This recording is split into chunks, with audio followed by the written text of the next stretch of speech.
The rollercoaster ride at the top was very much in evidence during February when the leadership changed hands 6 times. Pierre van Hooydonk's form was unrelenting. That strike against Huddersfield, one of his best in an outstanding season.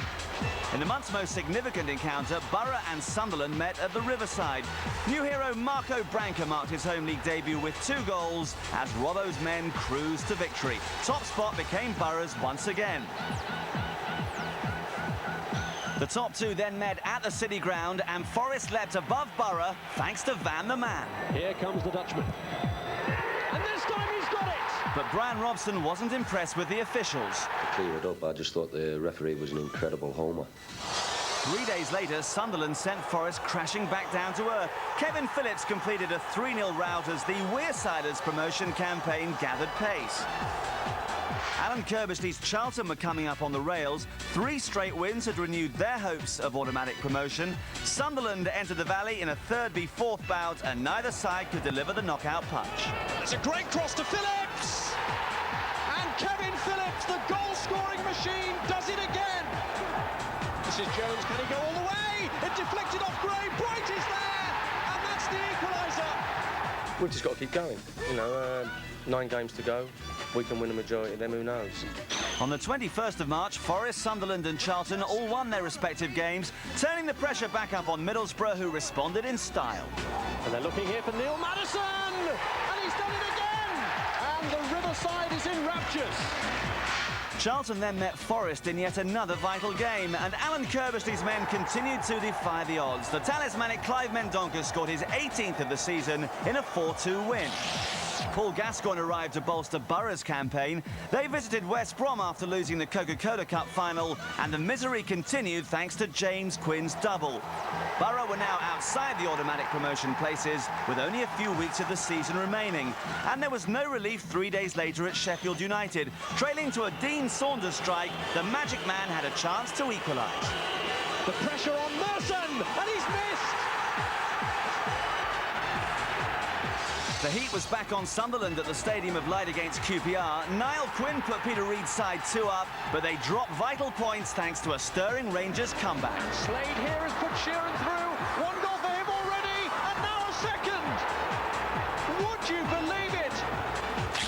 Meanwhile, Forest continued their march back to the Premiership. Kevin Campbell rounded off a 3-0 win over Wolves, and Dave Bassett's men were almost over the finishing line.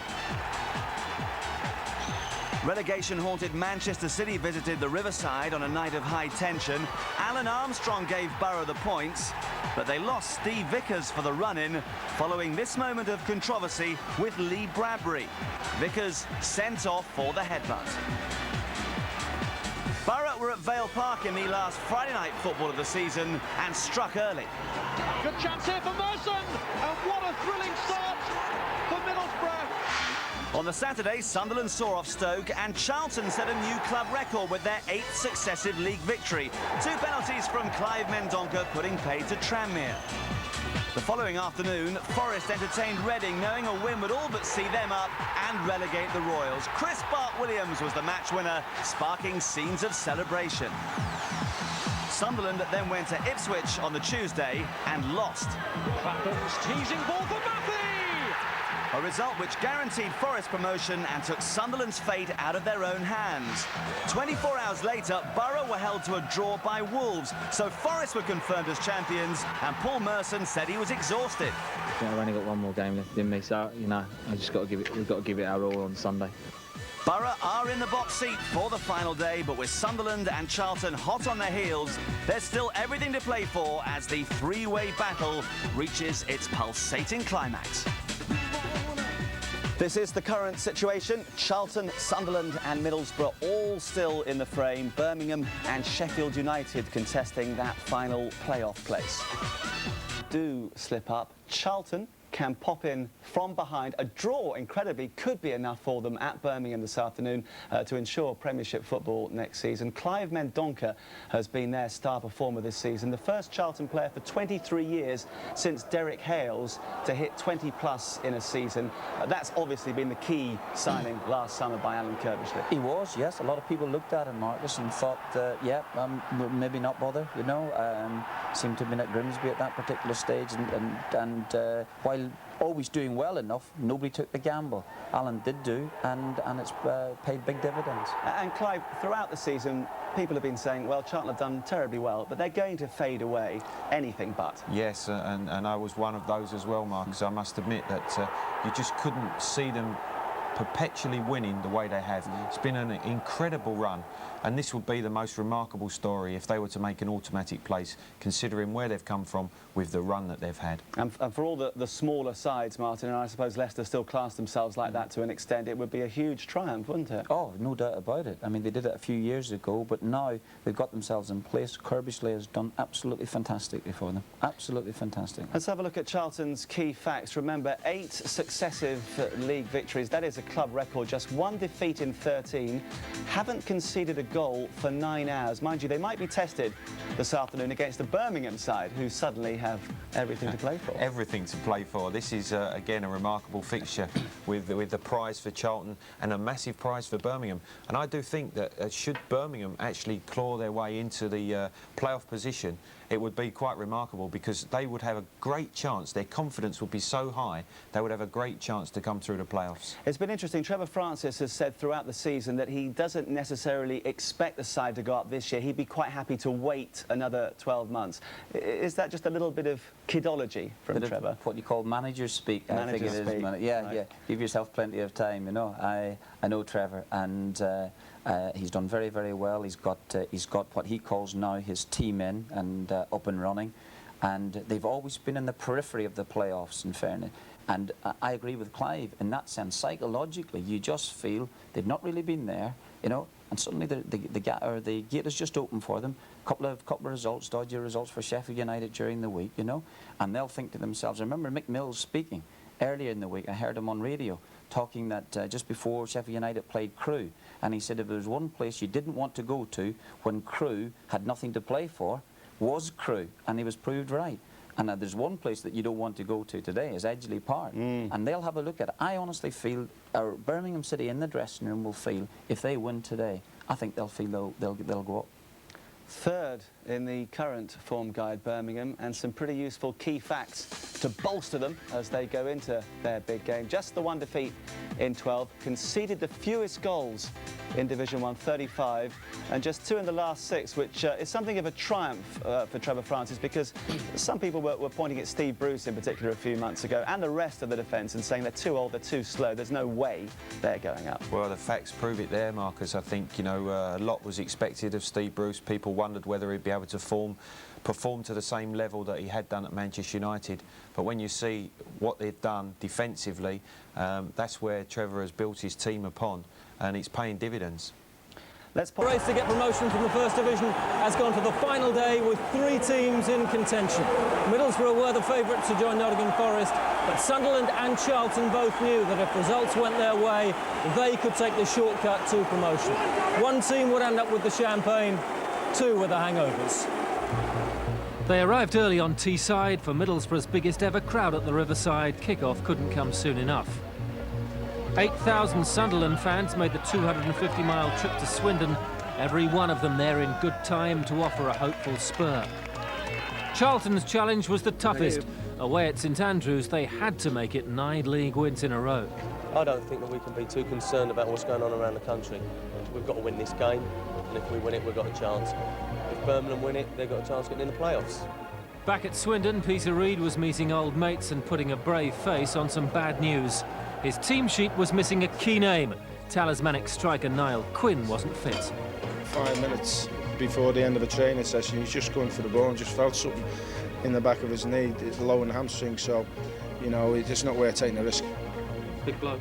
Massive bloke as him and Kevin Phillips have been magnificent together. But you're overcoming. We've got a squad and we've got a good player in Danny Dickill. What are your final words before they run out today? You don't really want to hear that on camera, do you? Go and win the football match, but I get a little bit more enthusiastic, let's say. If Sunderland had a shock absentee, Middlesbrough had a surprise inclusion up front. 2 weeks after a back injury appeared to have ended his season, Alan Armstrong was fit to play. And so the 3 contenders went their separate ways. With transistor radio's obligatory attire, among other things, keeping in touch was not a problem. Sunderland made the first impression. No prizes for naming the scorer. Seen here to Phillips on the turn. Oh, a cracking goal from who else but Kevin Phillips. That's a wonderful striker's goal. And just the news the 30,000 at the Riverside did not want to hear. Cheer up, Brian Robson. Sorted out Alan Kirbishley. Mills now flicks it inside to Newton. This is good build-up play from Charlton. Bright is in there! Best move of the match. Pearson, Robinson getting in front of Townsend, but again Borough win back possession. Now Merson is in with a run on goal perhaps. Still with Merson, looks for the chip. Oh, he got the height absolutely spot on. Oxford had ridden the initial storm. Borough were edging to half-time. Sunderland were on the way to fulfilling their side of the bargain. They're still all up there, and he's got a good ball in, and Craddock knocked it across. Phillips coming, 2 goals! 2 for Phillips, 2 for Sunderland, 2-0 the scoreline. Jubilation knows no bounds here now at the county ground. It says goal, goal, goal, goal back there. 33 goals for Kevin Phillips' season. One more and he would equal the Sunderland record held by Brian Clough. More importantly, Reid and his team were back in provisional pole, halfway to paradise if Oxford could hang on. But some at the Riverside were never going to be daunted by the occasion. Any self-doubt going into the interval was left behind in the Borough dressing room with the half-time cuppa. Armstrong is onside. Could this be the moment? Armstrong, he's buried it. And Armstrong puts Middlesbrough in pole position. Recalled today, he sent the Riverside absolutely jumping. 1 minute, 20-odd seconds into the second half, and it's the breakthrough Teesside has been praying for. Here they go again, and here's Merson, and Armstrong's in the middle once more. Armstrong, it's 2! It's Armstrong again, and Borough are in Wonderland. Alan Armstrong, oh, what a couple of minutes for him. Now it's with Fleming. Fleming fancies a piece of it. Hignett for 3, in off the post. And it's got to be the Premiership now, surely. Hignett. Erskine. Nearly came to the Merson. Hignett again. That's 4. That's a great strike. Craig Hignett gets his second. Oh, it's a party now, all right. For Borough, the second half had been as smooth and enjoyable as the first was nervy and unconvincing. For Sunderland, the half-time hope had long been extinguished. Even Peter Reid and his die-hard support found it tough to cope with the barrage of Borough goals relayed down the airwaves. Oxford did manage one through Nicky Banger, but Sunderland were out of the equation by then, and so were Charlton. The closest they came to a goal was a Steve Jones header, but that was disallowed. Indeed, Charlton ended up doing another club a favour. Birmingham would have made the playoffs had they turned their second-half possession into a goal, but Sasa Ilic was a man inspired. Sheffield United, not Trevor Francis's Blues, would finish 6th. Sunderland just have to get on with it. That was the painful reality sinking in before Mark Walters had retrieved one for Swindon. Peter Reid's team had broken the 90-point barrier, but it was only good enough for 3rd. A year after their controversial points-docked relegation, Brian Robson and Middlesbrough had returned Premier League football to Teesside. That's the final whistle, and Borough are back in the Premiership. At the first time of asking, Brian Robson has led them to a 2nd promotion. Gascoigne is heading for the big time again after his brief stay in Division 1. And Merson, the inspirational big money buy at the heart of so much this season for Middlesbrough. Everybody who's associated with the place has learned from perhaps 1 or 2 mistakes that we've made. We're back there where we belong. We've got some excellent players here. You know, the chairman's ambitious, the club's ambitious. I'll tell you what, there aren't many. Well, I don't think there's any better clubs to be at really at the moment. Teams who go up do struggle in the Premiership. What I've got to do is try and strengthen our squad so then we don't have that struggle next year.